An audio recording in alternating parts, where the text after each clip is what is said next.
Hello, Margarita. Nice seeing you. How are you? Hello, I'm doing good. Thank you for having me. Tired after the tour? How is your energy level? Uh, yeah, well, we got back a few weeks ago, so I've recovered a little bit, and now I miss it again. I Right, because love right being. after the tour, Mhm. you maybe, go get the blues and then. Yeah, So how was the tour altogether? it was really great. The lineup was a great fit. Everybody was super cool. DELAIN and XANDRIA, great people. The fans, they were so supportive and into it. It was really great overall. The venues were very nice, and um, it was great to see. It's our fourth US tour in Mhm. a few years, so it's always great for us to see the fans, and it was really exciting to play the new songs because most of our set it was all new songs from Prophecy. So I had I a time. I have to give you credit because on that show in Joliet, right after the performance, instead of going backstage, we you went straight to the merch to talk to the fans. Well, I love to do that because I don't know. I always that's one of my favorite things of parts about touring is meeting people and just having that personal interaction. I really love it. So Yeah. it's always fun. So everything we see on the stage, from the graphics we see on the two screens, from the paintings that you have, the cube that to step on it, is your creations. Yeah. Yes, definitely. So how much work does this entail from designing the concept and then actually making it happen? Um, well, it's a long time in the making. Every time we start an album, I always think forward. So with a song, I already have visuals in my head, and when we're making the music videos, I'm thinking, oh, how are we gonna do this on stage? And what sucks is we have limitations. Stage on space on stage, budget, time. I am working towards the time when we don't have these limitations. That way, we can really present the full um, vision on stage, But it takes a lot of work. I really enjoy it though, but sometimes it's stressful to, get things done. But we make it happen. It makes you wonder what Edge of Paradise will do if they had unlimited budget, right? Yeah, unlimited budget, unlimited. Time. We're working towards headlining shows. So we have some coming up in Mexico. That's July. So we'll see what we can do. Um, Okay. but I'm definitely excited for when we can really, have our vision bring come to life. So you said headlining show or headlining shows in Mexico? Yes, we're gonna have four shows in July. Okay, perfect, perfect. Um, but at some point you have to do a headlining tour in the US, right? Yes, definitely. Maybe sometime in a year we should be able to do that. So we'll see. Fingers crossed. Absolutely. So I saw a posting on the Facebook on the band's Facebook page about the anniversary with the band signed to Napalm Records. So first of all, how did you join Napalm Records? Because in that post you were saying that the band came to a breaking point. What happened? Well, yeah. So we were with Frontiers before, and I'm not gonna get too much into it, but we fulfilled our contractual obligations with four albums, and then three albums, and then when we were, working on the next one, we had a bit of problems there. Okay. So we, it was basically things weren't going. It was a lot of unnecessary stress, Okay. and we were kind of presented with a roadblock, and it has nothing to do creatively, you know, it has everything to do with the business side of things that's not very fun to talk about and not very fun to deal with. So you know, when you're a band, when you're an artist, and everything is already very hard, and then you have a lot of roadblocks from the business side of things, it's just makes everything a lot more harder and kind of brings it down a little bit. So we had a lot of changes. We had to make a lot of changes, but um, you know, thankfully we were able to kind of work through it. And when we wrote those two songs, Rogue and Martyr, were the songs that we wrote after our contract ended with Frontiers. And you know, we could either just stop the band or see what happens next. So we wrote the songs, and then you know we already knew people at Napalm, and we've talked before, and especially when we toured with Dragon Force, we already met people at Napalm. So you know, when we started talking, it was kind of a mutual way to come together and you know, basically give a new home to the band. And it was very, you know, it took quite a bit of time to kind of finalize all the, you know, agreements and release the song Road.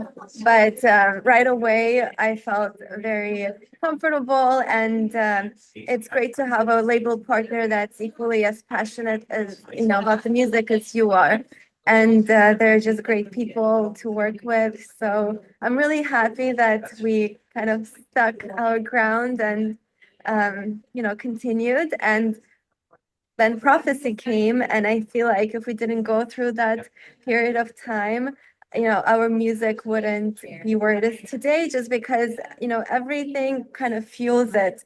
And with this band, we've had so many obstacles. Like we really started from nothing, Right. and everything we've achieved, it's been, you know, through blood, sweat, and tears. So, but it makes it all more worthwhile.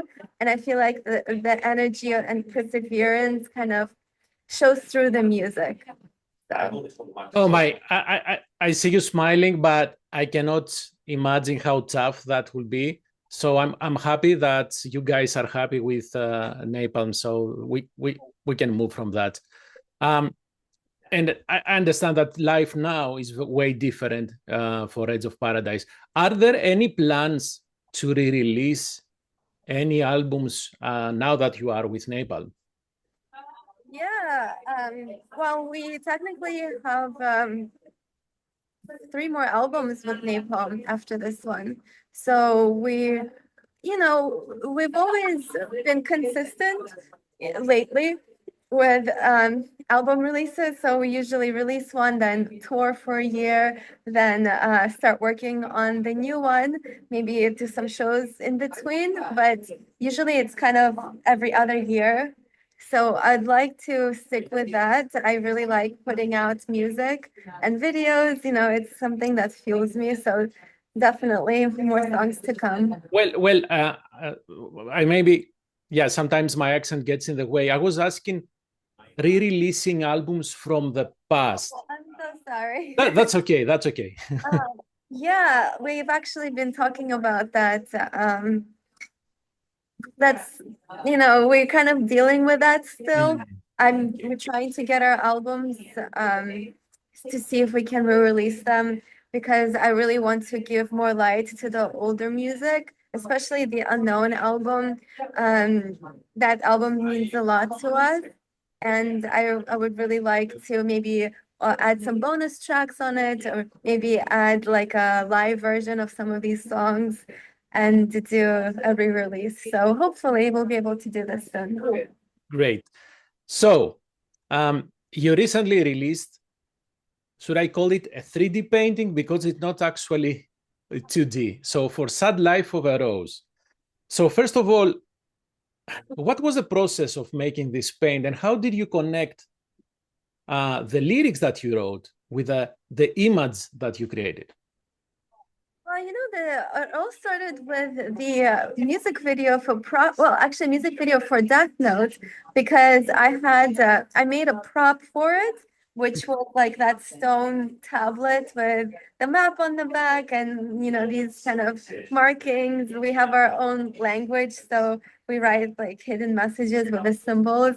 So I made that out of clay and resin and, gold paint and all of that. And then when we were releasing the album, I wanted to make like special edition art packages. So one of the things in the package is this painting that's based on the artifact. And it's basically a canvas with clay on it that I make it look like stone, and I etch our symbols in there. And it says prophecy unbound in our language. So I really enjoyed making things out of clay, and it's kind of like this molding process, and you can etch things into it, and it makes it look kind of ancient and cool. So when I was making the painting, I was like, I had like this idea that this face, is coming out of the stone. So I wanted to make it look like stone around it. So you basically, I paint the face and then I start putting clay all over it. And then I have like this piece of actual stone, and then you roll it around. Yeah. Give it The texture. texture. And then you start covering with gold paint and the roses. Actually, the roses that has some real rose petals in it. And I just made another painting. I put actual roses on the painting and I sprayed it. I covered it with resin just to immortalize it. But yeah, so that was kind of the process. And the lyrics, it's more of like the feeling. When I listen to the song, the lyrics, everything is sort of one thing for me. And whatever the feeling creates, I try to convey it through the art. So it's not very like literal, but it's kind of that overall feel and vibe, or whatever you want to call it. So the face in the painting is the rose that you're talking in the lyrics, right? Yeah. Well, that's true, yeah. That defies everything, all the hardships, and then flourishes, just like the band that you went through all this stuff, right? I know the kind of overall theme, I feel like, of the album, besides kind of that perseverance and the whole AI and human concept, it's this vulnerability and the strength of being vulnerable. So a lot of the songs kind of showcase that side, but it's not just give up and showcasing just vulnerability, but finding strength in it. So I feel like all the stuff I do lately, it kind of feeds on that concept of finding strength in your vulnerability, because in a way it's our superpower as humans. Yeah, in fact, you kind of led me to my question about Hear Me. What exactly you talked about, you have that in the lyrics. And it goes, of course, it goes beyond the AI versus human concept. And to me, this is one of the strongest songs of the album because of the lyrics. Thank you. Well, the video comes out on Monday. Oh, really? Thank you. It's very different. That song kind of came by accident because we're supposed to have 10 songs and we realized we only had 9. So I had to write one on the piano because we didn't have time to record a full band song, and because we were going on tour with Symphony X. But I'm really glad that happened, because it gave me an opportunity to kind of go back to the piano and really dig deep and put that out, into the musical form. All the questions since I was very young, I've had those questions. Where does this all come from? Where do I come from? What am I here for? I always try to find meaning in everything. And, in a way, it's a blessing and a curse, because it gives me a chance to really think about stuff and imagine things. But the curse is, sometimes I think too much, and it can not be so good. It just depends how you use it. But it also kind of plays, with the idea of different timelines, the whole question of, do we have free will, or is everything determined, or do we determine our fate, or, just all those kind of existential questions, but make it very personal, and also in a way that, in this world, sometimes we wear, I don't want to say a mask, but we wear like we present ourselves to the world in a way that might maybe not really truly who we are, because it might be scary to really show people our true selves. It's very vulnerable. And sometimes it's hard to be heard, and so the song is just kind of exploring all those questions and being, very vulnerable, like I said. Honestly, the world, because the general concept is, as I said, humans versus AI in a post-apocalyptic, but it's not post-apocalyptic. I think we are living it right now. Especially the younger generation has to, let's say, in quotes, speak loud to be heard. The world right now we live in is very noisy, so it's very hard to speak up and be heard, right? Very, yes, and it's I can't even imagine what it's like growing up right now. I kind of missed it by not that much, but I'm really glad that I didn't have a cell phone with the internet and TikTok and all that stuff when I was a teenager, because it's just really clouds your mind with everything. And I feel like there's so many sides to it, but also it gives you so much anxiety, because anything that happens is like right in your face. Yeah. And there's a lot to talk about on that as well, because obviously news channels that, they want to get views, and, shocking people, of course, is always grabs attention. But I feel like we don't think about how detrimental it can be to a younger mind. And also there's so much fake stuff out there, and, growing up and believing that, because, you don't really have the experience to discern what's real and what's not.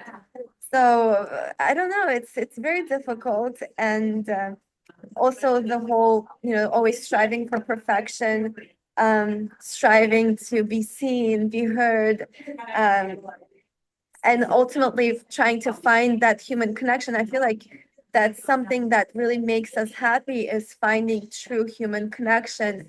And there's so much lack of that these days, even though it feels like the internet connects us. But that real personal thing, I feel like, is missing, and it leaves people kind of looking for that attention or love, or somewhere else where maybe it's not the best for them, if it makes sense. Oh, no, it actually does.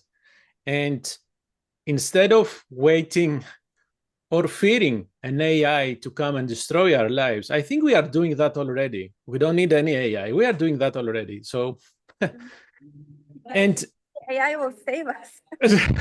maybe. So, whatever you said, if we, let's say, make it focus our attention to a band, because whatever happens to a person, as you described, happens to a band. So how easy it is for should I say a young band for Edge of Paradise, because you've been around for more than 10 years, right? But still, with so many bands out there and so much music out there, it's very difficult to be heard. Mm-hmm. Yeah, with that too. When we started, there was not really even Spotify. And I don't want to say, like, Dave and I met and we just started the band. But really, I think, like, the band started since 2017 because that's really when our sound came together. Because before that, we were just, I don't even know what we were doing. We were just yeah, what we want to sound like. But things changed so much, and we were kind of fighting it. You know, everybody was fighting it. Oh, Spotify, oh, streaming, you know, oh, Instagram, oh, that, this. And then I kind of came to realize that there's really no point fighting these things because the world is going to keep going. Right. So you have to find your place in it, and it's okay to maybe you know, miss some things or whatever, as long as you stay true to yourself and really find joy in what you're doing and be grateful for it. And that's what I'm trying to do. You know, as I get older, I always realize, um, you know, I really have to enjoy these moments because it's such a privilege to be able to experience these things, you know, to be able to work on music and meet people and go on tour, you know, no matter where I am in like this path, it's my path. Right. So I'm trying not to compare and not to see what other people are doing because that's kind of like the downfall of your mind. You know, mind is trying to compare and all of that. It's about your journey and how you get, um, you know, fulfillment out of it. And as long as you're really putting your heart and soul into it and doing it for the right reasons, I think that's the most important thing to focus on. Okay, for a moment, I thought you would say, as long as you put your heart into it, success will come, but that won't happen. Well, you know what? I feel like it does because, and I mean, you know, you can define success in many ways. And success means different things to different people. So I feel Right. like it's definitely whatever you put in, it's gonna come back to you. But I just feel like these days, you know, and because of the news media, sometimes people expect everything to happen overnight. But even when you see it, and it seems like it happens overnight for other people, it's not really the case. You know, everything takes work, and it's in a way a good thing because you there's more fulfillment in that. There's more, it feels more rewarding, and there's more substance in what you put out. So I don't know. I feel like everything happens for a reason, and um, yeah, I mean, not easy, that's for sure, but It's not easy, and I like how you view things. I love it. So how did you connect The Prophecy as an album and Hologram and Slaves to Forever, the graphic novel? well, the graphic novel was originally inspired by the previous album, Hologram. Right. So I wrote that for after that album came out. But Prophecy, you know, when I finished the novel, I was already thinking about what's next, and I was very excited to start writing new songs because it kind of continues the story. So it's definitely there's a concept behind all of these albums, starting from Universe, really. So if people really read into the lyrics of all the albums, you can find the underlying concept through all of that, and it all kind of comes together in the graphic novel. And I'm gonna work on the next one that's gonna be you know, inspired by Prophecy. And I'm also working on a screenplay, so maybe Hold on. What? I am actually almost done with it. I really want to make a movie. I mean, we live in Hollywood, so why not, right? Sure, sure. So the okay. Will you connect the screenplay with the band and the music, or thematically on? I don't know. How will you connect all of this? Because I feel there is a connection between the novel, the graphic novel, the music, the lyrics, and now the screenplay. Well, so the first song for the title track of Hologram is this idea that we are traveling through time as holograms, and we're going on this. It's actually a real planet called Reign of Terror, and it's one of the most volatile planets in the universe. So the only way we can experience it is through being holograms. So our physical bodies are basically back on Earth, right? But what happens is the hologram grows unstable. So people that are in this state, their consciousness can be kind of detached from the body and lost. So it kind of plays on the idea that the fabric of the universe is, the human consciousness kind of holds that fabric of the universe together, and that your body and your brain is almost like a satellite. So you experience it, in our physical forms, but consciousness is still its own entity. But so there's a lot that happens when we meet the civilization, and in the hologram album, I talk about the faceless a lot. Right. It's like the most advanced civilization that, they defied that. They merged with AI, and they have their own thing going on. So there's a lot that goes on between us and the civilization, and every song is its own story. It's its own chapter. So it's like this really kind of grand story, but connects very human experiences and themes through like this sci-fi adventure. So I feel like there would be a really cool science fiction movie that's kind of like a thriller, but it's also very, very personal because there's so many, all of the questions in the song Hear Me. It's kind of underlying theme throughout the whole novel and screenplay. Okay. I didn't see that coming. So, okay. So I don't know. It will be interesting to see a screenplay from you. Okay. So what are the next plans for the band right now? You mentioned the Mexico, the live shows in Mexico. What else? Well, we have some plans for Europe in 2026. So between that, we're probably gonna have another US tour, or I don't know, some tour, hopefully. I would really love to go back to Japan, but we'll see what we can make happen. But there's definitely more plans for shows. And we have more music videos coming out, and hopefully I'll get further with this making of a screenplay. We'll see what happens with that. And I'm guessing no more paints, right? No more paintings. Sorry. Oh yeah, always more paintings. I try to make one every week or so. Okay. I really enjoy it. Margarita, thank you very much for your time. I have no idea what to say. I'm excited to hear and see what you guys are working on. And why not? Let's see Edge of Paradise in the big screen. I hope this will come true. So I think it will be very fun. But thank you. Thank you always for having me. I always enjoy, kind of sharing about what we're up to. And I appreciate you spreading the music. It's you keep it alive, and I'm very grateful for all that you do. So Great music has to be shared, right? Exactly. Thank you. Have a great rest of your day. Thank you. And Bye-bye. Bye.